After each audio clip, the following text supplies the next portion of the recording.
Chers frères et sœurs dans le Seigneur, que la paix de notre Dieu Tout-Puissant, par le Saint-Esprit, en Jésus-Christ, vous soit accordée ce dimanche. Bien-aimés, nous sommes là dans notre mission de prière et d'intercession. Nous prions pour nos vies, nous prions pour nos familles et nous prions pour notre pays, le Grand Congo. Nous intercédons, bien-aimés, pour notre Congo-Kinshasa et le Congo-Brazzaville.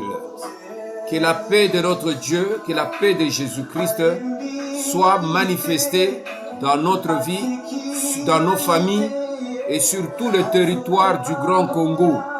Quels que soient les tumultes, quelles que soient les difficultés sociopolitiques, quels que certains remous ou certaines circonstances, quel que soit le vent impétueux qui souffle, bien-aimés, nous allons traverser toutes choses avec la parole de Dieu, avec la foi que Jésus-Christ, notre Sauveur, nous donne. Nous sommes toujours dans notre psaume, chapitre 2, verset 6. La parole de Dieu nous dit ceci. Dieu déclare, « C'est moi qui ai oint mon roi sur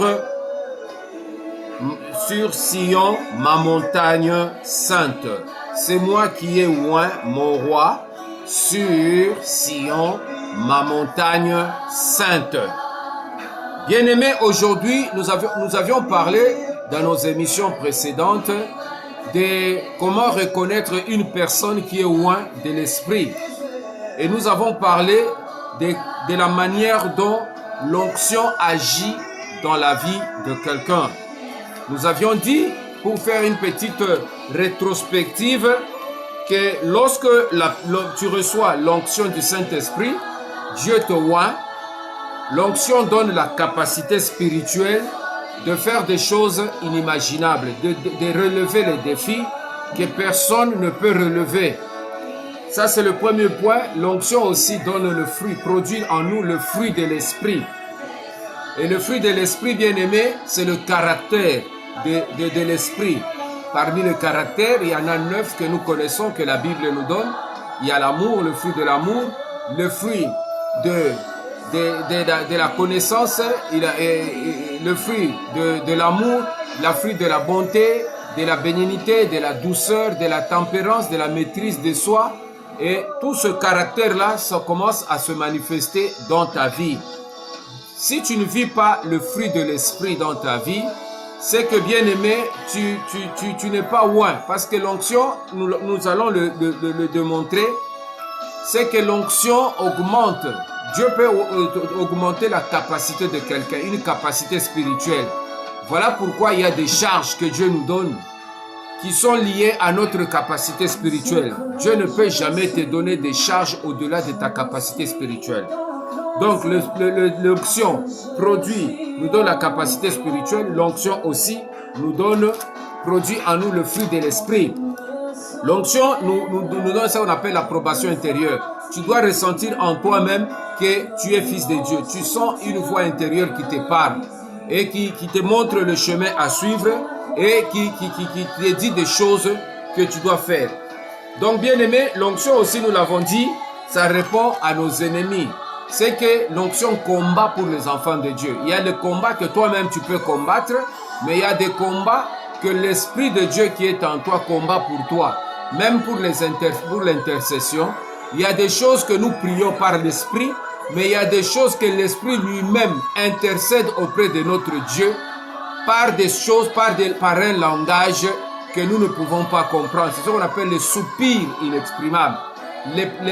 L'onction amène un bouclier autour de ta vie, autour de ta famille, autour de ton travail, et il combat même tes ennemis. On peut te mettre de poison, mais l'Esprit de Dieu combat pour toi pour que tu ne puisses pas mourir. Des maladies, des flèches enflammées de l'ennemi peuvent t'atteindre la nuit, peuvent t'atteindre le jour, mais l'onction de Dieu qui est sur toi peut te protéger, peut même remettre le colis à l'expéditeur. Vous comprenez, bien-aimé, peut renvoyer la méchanceté aux méchants. C'est ainsi que, bien-aimé, lorsque tu vois que ta vie est liée à toutes ces choses, c'est que tu as une onction de Dieu. Dieu t'a oint. Voilà pourquoi les gens vont dire des choses. Jésus, on l'a traité même, il avait le Belzéboul. Parce qu'on l'a tellement combattu, on n'a pas pu, jusqu'au jour où Dieu avait jugé qu'il puisse quitter ce monde. Aujourd'hui, nous allons parler comment connaître que Dieu aujourd'hui, nous allons parler des conséquences d'une vie qui est retirée de l'onction, où Dieu retire l'onction sur une personne. Lorsque Dieu retire l'onction sur une personne, bien aimé, c'est que Dieu retire l'onction sur une personne, tu vas voir que la personne sera privée de privilèges. Parce qu'il y a des privilèges qui sont liés à l'onction. Dieu, quand il te oint, il te bénit, il te donne certains privilèges qui sont liés à l'onction. Il y a des choses que tu ne dois pas transpirer, mais Dieu lui-même prépare pour toi. Dieu lui-même te donne sans difficulté. Donc ici, lorsque Dieu te retire son esprit ou son onction, bien aimé, il te prive de tous les privilèges. Les bénédictions, tu es privé de l'autorité, tu es privé de la domination. Dans Genèse, bien aimé, chapitre 3, la Bible dit ceci. Lorsque l'homme a péché, l'homme et la femme, ce sont des conséquences qui sont arrivées. Mais nous allons parler pour l'homme. La parole de Dieu dit ceci. Il dit à l'homme, puisque tu as écouté la voix de la femme, de ta femme, et que tu as mangé de l'arbre au sujet duquel je t'avais donné cet ordre, tu n'en mangeras point, le sol sera maudit à cause de toi. C'est à force de peine que tu en tireras la nourriture tous les jours de ta vie. Il te produira des épines et des ronces, et tu mangeras de l'herbe de champ. C'est à la sueur de ton visage que tu mangeras du pain, jusqu'à ce que tu retournes dans la terre, d'où tu as été pris, car tu es poussière et tu retourneras à la poussière. Donc tous les avantages que l'homme avait sont partis. L'homme a perdu l'autorité, l'homme a perdu la bénédiction, l'homme a perdu la domination, le pouvoir d'assujettir la terre. Il a commencé à cultiver la terre, il a commencé à souffrir. Donc c'est comme ça, bien-aimé, lorsque Dieu te retire son esprit, bien-aimé, il te ramène à ton origine. Vous comprenez, l'origine de l'homme, c'est la terre, c'est la poussière. Dieu l'a tiré de la poussière, il l'a ramené à la poussière. Il a dit que c'est à la poussière, tu es poussière, tu retourneras à la poussière. C'est-à-dire, lorsque Dieu t'a pris de l'esclavage, il t'a pris de la bergerie, il t'a pris d'une situation, de la poussière, il t'a pris, je ne sais pas de quelles conditions, là où il t'a pris, il t'a oint de la prison, de l'esclavage. Lorsque Dieu t'a pris dans cette situation-là, il t'a oint, il t'a donné l'onction, il t'a maintenant positionné, il t'a établi sur un trône. Tu es maintenant une référence, bien-aimé. Lorsque tu perds l'onction, directement tu retournes à la position d'où tu étais. Si tu étais esclave, tu deviens un esclave. Si tu étais alcoolique, tu deviens alcoolique.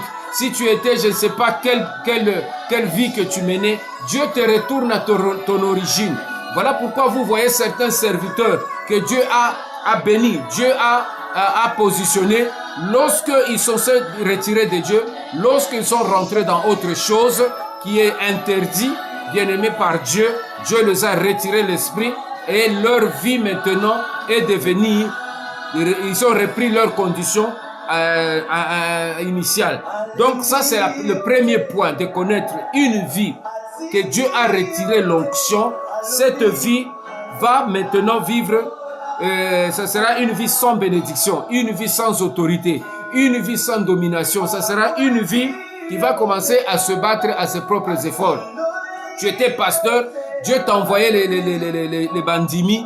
Sans évangélisation, les gens accouraient vers toi et venaient à l'église. Mais lorsque l'onction te quittait, tu vas commencer à te battre. Pose-toi même mon dinimoko, au comico souffrir. Dieu t'envoyait les gens qui te bénissaient avec leurs biens, avec leur matériel. Ils te soutenaient. Parce que l'onction de Dieu était sur toi. L'onction attire. Mais lorsque Dieu te retire l'onction, la bénédiction, pour que les gens même te partagent, bien aimé, ça devient de problème. C'est ça maintenant les conséquences. Lorsque tu vois ta vie certains avantages que tu vivais avec Dieu, lorsque tu étais en accord, en harmonie avec le Seigneur, bien-aimé, tu ne les vis pas, c'est que Dieu t'a retiré son onction. Le deuxième point, bien-aimé, lorsque une vie est retirée de l'onction, Dieu réduit la longévité de la vie.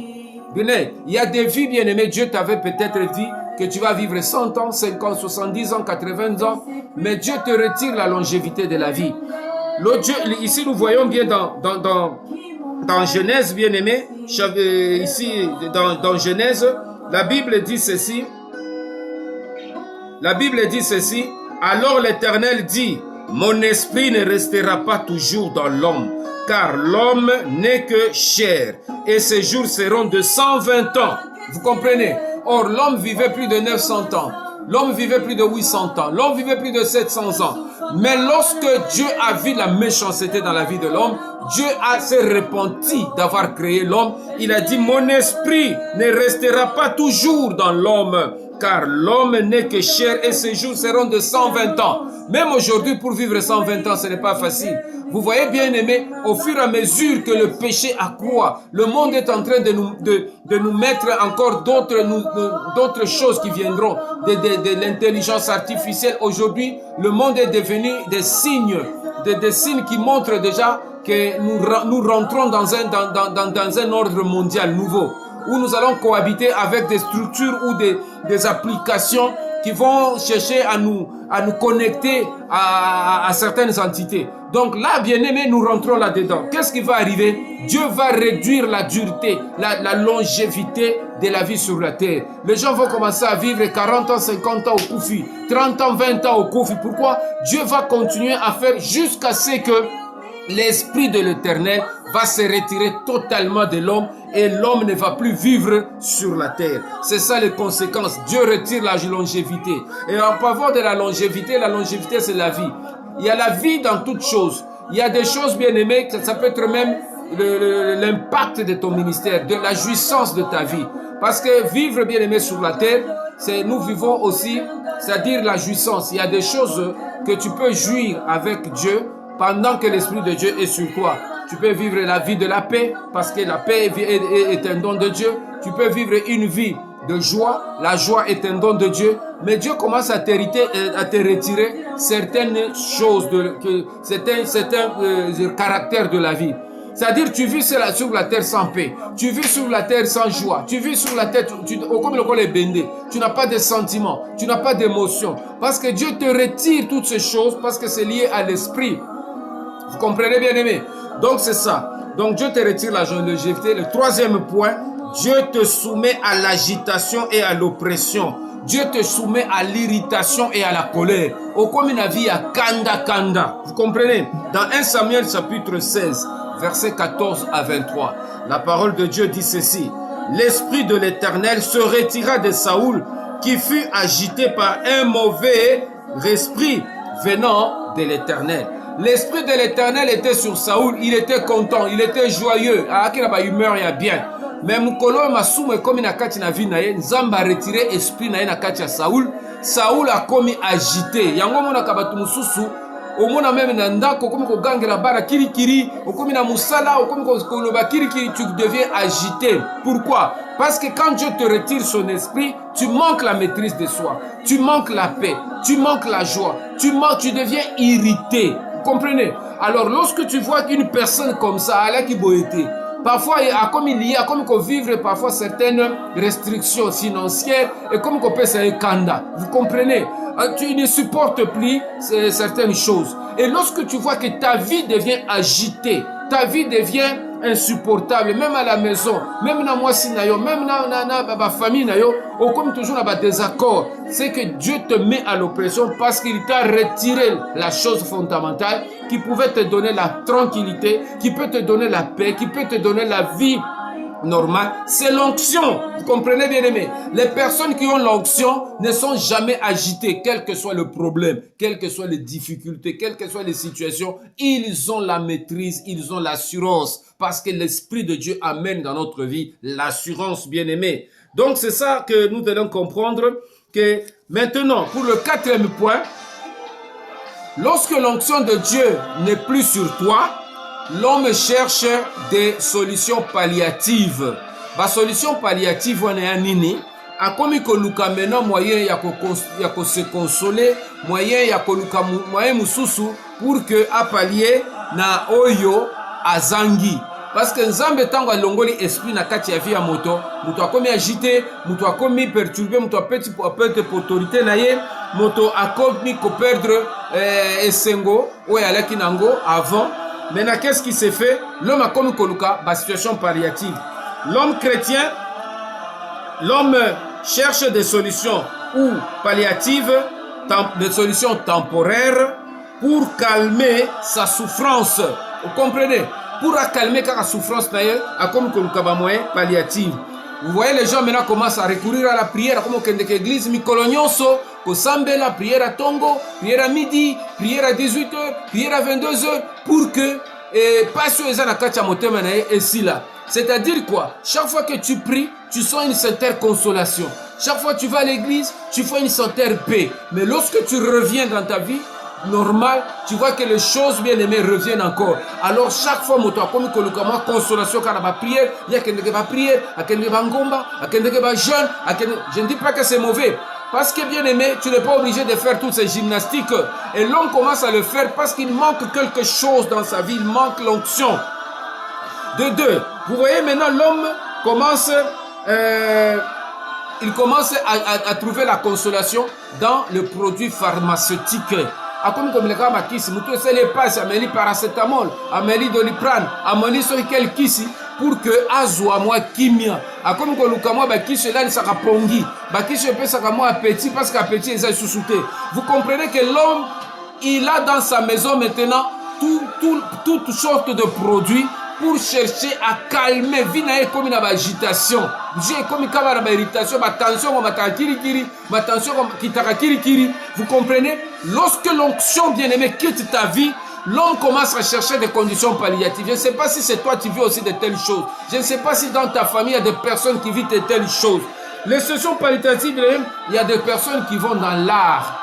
Comme l'art, c'est-à-dire comme même le théâtre, la télévision, la série, pour que puisse y moins sengo, parfois, le sport, la salle, la gymnastique, pour pratiquer sport, pour qui jusqu'à décharger moi l'énergie négative na vie. Toutes ces choses sont temporaires. Il y a des choses, des gens qui vont aussi à chercher des distractions. Azo kende na baba, ao kende na kacha ba boîte de nuit, azo luka ba masanga, komela basanga, komela ba alcool, ko luka makambo tuana et ko kiko pesa ye moi esengo moko. Toutes ces choses bien aimées sont temporaires. Il y a des gens qui vont dans des maisons ésotériques pour ça la pratique moko boye, oye ko pesa ye quand même une certaine consolation. Dans des maisons ésotériques, là, il doit prendre des pratiques transcendantales, à cause de la hypnose, à cause de la méditation, la projection astrale, à cause de la sorcellerie, la yoga, à quoi prendre toutes ces choses bien aimées pour chercher à avoir une paix intérieure. Bien aimé, toutes ces choses sont temporaires. Qu'est-ce qu'il faut faire, mon frère et ma soeur? Si tu connais une vie d'agitation, si Dieu t'a retiré ton esprit, la seule chose qui est fondamentale et qu'il faut faire, bien-aimé, tu dois revenir au Seigneur, la source de la vie. Jésus-Christ est le chemin, la vérité et la vie. C'est lui, bien-aimé, qui peut te pardonner. Il peut te laver, te purifier. C'est lui seul, bien-aimé, qui peut te remettre dans ta position initiale. D'où ceux qui ont perdu l'onction, lorsqu'ils sont revenus vers le Seigneur les a accueillis de tout leur cœur, de toutes les ils revenaient avec sincérité. C'est comme ça, bien-aimé. Si tu vois ta vie, tu vis une vie vraiment difficile, essaie de regarder. Est-ce que tu n'as pas perdu l'onction? Est-ce que tu n'as pas perdu l'Esprit de Dieu? Maintenant, il y a un esprit impur qui t'anime. Il y a un esprit démoniaque qui t'agite. Tu es maintenant entre les mains de l'esprit de malin qui est en train de te manipuler. Bien-aimé, il faut maintenant revenir au Seigneur. Prions le Seigneur. Seigneur, nous prions pour notre vie, nous prions pour nos familles, nous prions pour le Congo-Brazzaville. Seigneur Jésus, toi qui es la source de la vie. Tu as dit, je suis le chemin, la vérité et la vie. Seigneur, nous avons perdu l'onction à cause du péché. Le diable n'est qu'un voleur. Il vient pour voler notre vie intérieure, notre paix, notre joie, notre inspiration. Maintenant, Seigneur, je prie pour quiconque en ce moment qui a perdu, Seigneur notre Dieu, Seigneur notre Père, dans sa vie, qui a perdu l'onction et qui vit maintenant les conséquences. L'Esprit de l'Éternel lui a été retiré. Seigneur, nous vivons aujourd'hui des problèmes chacun dans sa vie de différentes manières. Seigneur, en ce moment, je m'aimerais encore intercéder pour quiconque, pour moi-même et pour le Congo-Brazzaville. Sache que la vie, Seigneur, se transmet même dans la société, même dans la famille. Elle se vit aussi dans le pays. Oh Jésus-Christ, reviens, Seigneur, pardonne-nous de tout ce que nous avons fait, qui a fait que l'esprit quitte notre vie et que l'esprit démoniaque, l'esprit impur agite maintenant notre vie, Seigneur. J'invoque, Seigneur notre Dieu, le pardon. Seigneur Jésus-Christ, pardonne mon frère et ma soeur. Pardonne tout serviteur de Dieu qui a abandonné, Seigneur notre Dieu, le chemin, la vérité, et qui est rentré dans d'autres choses, et il a perdu la vision, il a perdu l'esprit, et maintenant il est agité, son ministère est agité. Seigneur Jésus-Christ, comme tu avais retiré ton esprit à Adam et Ève, Seigneur, Adam et Ève est venu maintenant, quelqu'un qui souffre, qui transpire pour manger, qui transpire pour se nourrir, qui à la sueur de son front mange son pain, et la terre est devenue maudite à cause de l'homme, car la terre produit des épines, produit des ronces. Nous vivons toutes ces épines dans notre vie. Nous les vivons, Seigneur. Les difficultés qui fait que nous transpirons, nous souffrons, Seigneur, sur cette terre à cause du péché. Oh Jésus, je prie, Seigneur notre Dieu, que tu nous pardonnes. Toi qui as récupéré toutes les épines de notre vie et tu l'as mis sur la tête à la croix. Jésus, notre source de vie. Seigneur, aie pitié de nous, aie pitié de mon frère, aie pitié de ma soeur, aie pitié des pays du Congo, Brazza et Kinshasa. De toutes les épines, c'est notre Dieu, que la terre nous produit, la souffrance, Seigneur, les difficultés, des guerres à l'est de la RDC. Toutes ces situations, c'est notre Dieu qui ne montre pas un avenir heureux. Je prie, ô Éternel, notre Dieu, à cause de l'onction qui a quitté nos dirigeants, qui a quitté les serviteurs de Dieu, qui a quitté les parents. Seigneur notre Dieu, il y a un esprit d'agitation dans notre société. Il y a un esprit d'agitation. Plusieurs recours maintenant à tout ce qui est palliatif. Ils recourent, c'est notre Dieu, à des prières, des intercessions. Il y a ceux, Père éternel, qui recourent aux produits pharmaceutiques pour calmer, c'est notre Dieu, la souffrance. Ceux qui accourent au sport, à l'art, à des pratiques ésotériques. Seigneur, la vraie paix est en toi. J'invoque l'esprit de paix de Jésus-Christ. Seigneur, remets-nous sur ton chemin. Remets notre cœur à reconnaître que tu es le seul capable. Tu es la source de notre vie. Et en dehors de toi, il n'y a point de vie. En dehors de Jésus, il n'y a point de vie. Voilà pourquoi j'ai pris, Seigneur. J'invoque ton nom. Oh Jésus. Seigneur, fais-moi revenir dans ta maison. Fais-moi revenir. Fais revenir mon frère, ma soeur. Fais-moi revenir. Convainc, Seigneur notre Dieu, tous ceux qui se sont égarés à cause du péché, de revenir à toi, Seigneur, pour que nous vivions une vie meilleure, une vie de paix, une vie, Seigneur notre Dieu, avec toi. Seigneur, je te remercie, je te rends grâce. J'aimerais prier, Seigneur, pour revenir, remettre en moi l'onction que j'ai perdue. Pour remettre, Seigneur notre Dieu, les capacités spirituelles que j'ai perdues. Pour revenir, Seigneur, au premier amour à cause de ton esprit. Seigneur, merci pour la solution que tu donnes. Que ton nom soit béni. Au nom de Jésus-Christ, nous disons Amen. Que Dieu vous bénisse, bien-aimés. Donc, regarde dans ta vie, regarde maintenant toi par rapport à cette parole. Est-ce que l'onction de Dieu est sur toi? Et lorsque tu vois que l'onction de Dieu n'est pas sur toi, commence à prier par rapport à la parole que nous avons parlé. Si tu as aimé cette vidéo, je t'encourage de partager ou d'aimer pour que, bien aimé, beaucoup de gens puissent suivre parce qu'il y a certaines personnes qui peuvent être bénies par ce message. Que le Seigneur vous bénisse.